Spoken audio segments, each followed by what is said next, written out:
வணக்கம் நண்பர்களே. கார்த்தி ரேவதி சீரியல் இன்னைக்கு செம பரபரப்பா போயிட்டு இருக்குன்னு சொல்லியே ஆகணும். ஒரு அதிரடியான திருப்பு முனையோட இன்றைய எபிசோட் ஆரம்பமாகுது. சந்திராவின் முகத்திரை கிழிக்கப்படுது. ஒரு பரபரப்பான கட்டத்துல சந்திராவின் உண்மை முகத்தை கார்த்தி கிழிக்கிறாங்க. கோவில் நகைகளை கவரிங்கா மாற்றி சாமுண்டேஸ்வரியை ஊர் மக்கள் முன்னாடி அவமானப்படுத்த சந்திரகலா போட்ட மாஸ்டர் பிளான் இப்போ வெட்ட வெளிச்சமாகுது. கோவில் நகை விவகாரம் கோயிலில் ஊர் மக்கள் எல்லாரும் கூடுறாங்க. முதல் மரியாதை சாமுண்டேஸ்வரிக்குத்தான் அப்படின்னு பஞ்சாயத்து முடிவு எடுக்கப்படுது. இது கேட்டதும் சந்திரகலா கொந்தளிச்சு, என் கணவரை ஜெயிலுக்கு அனுப்பி எங்களை பிரிச்ச சாமுண்டேஸ்வரிக்கா முதல் மரியாதை அப்படின்னு காளியம்மாவிடம் போய் சொல்றாங்க. காளியம்மாவின் விஷப் பிளான் காளியம்மா சொல்றாங்க.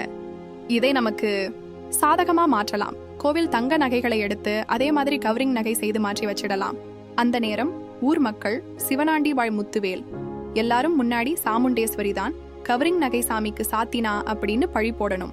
நகைகள் மாற்றப்படும் தருணம் சந்திரகலா லாக்கர்ல இருந்து அசல் தங்க நகைகளை எடுத்து போலி கவரிங் நகைகள் செய்து மாற்றி வச்சுடுறாங்க. சாமுண்டேஸ்வரி நம்பிக்கையோட எல்லா நகைகளும் சரியா இருக்கு அப்படின்னு கோவிலுக்கு கொண்டு போறாங்க. உண்மை வெடிக்கும் நொடி கோயிலில் நகைகளை சோதனை செய்யும் போது இது தங்கம் இல்லை, எல்லாமே கவரிங். அந்த இடத்துல சாமுண்டேஸ்வரி முழுக்க உடைஞ்சு போறாங்க. எங்க வீட்டு நகை எப்படி கவரிங்கா மாறும் அப்படின்னு கேட்கும்போது சந்திரகலா சாமர்த்தியமா டிரைவர் மேல பழி போடுறாங்க. ராஜாவின் விசாரணை ஆன ராஜாவுக்கு சந்தேகம் வருது. கவரிங் நகை செய்த தொழிலாளியை கொண்டு வந்து விசாரிக்க உண்மை ஒத்துக்கப்படுது. இந்த வேலையெல்லாம் சந்திரகலா தான் செய்ய சொன்னாங்க. சந்திராவின் உண்மை முகம் அந்த இடத்துல சந்திராவின் வேஷம் கலைஞ்சு போகுது. ஊர் மக்கள் முன்னாடி அவமானம். சாமுண்டேஸ்வரிக்கு அதிர்ச்சி. ராஜா கை நீளுது. என் குடும்பத்தை சிதைக்க என் அக்காவை பழிவாங்க இவ்வளவு பெரிய நாடகமா? அடியும் அவமானமும் சந்திரகலாவுக்கு.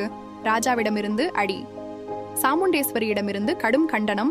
வீட்டை விட்டு வெளியே போ அப்படின்னு விரட்டப்படுறாங்க. ராஜாவின் சவால் எபிசோட் முடிவில் ராஜா சவால் விடுறாங்க.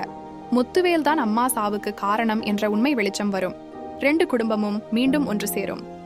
முடிவில் இன்றைய எபிசோட் செம திருப்பங்கள், சந்திராவின் முகத்திரை, பழிக்கு பழி, கோவில் அரசியல். அடுத்த எபிசோட் இன்னும் அதிரடியாக இருக்கும் போல.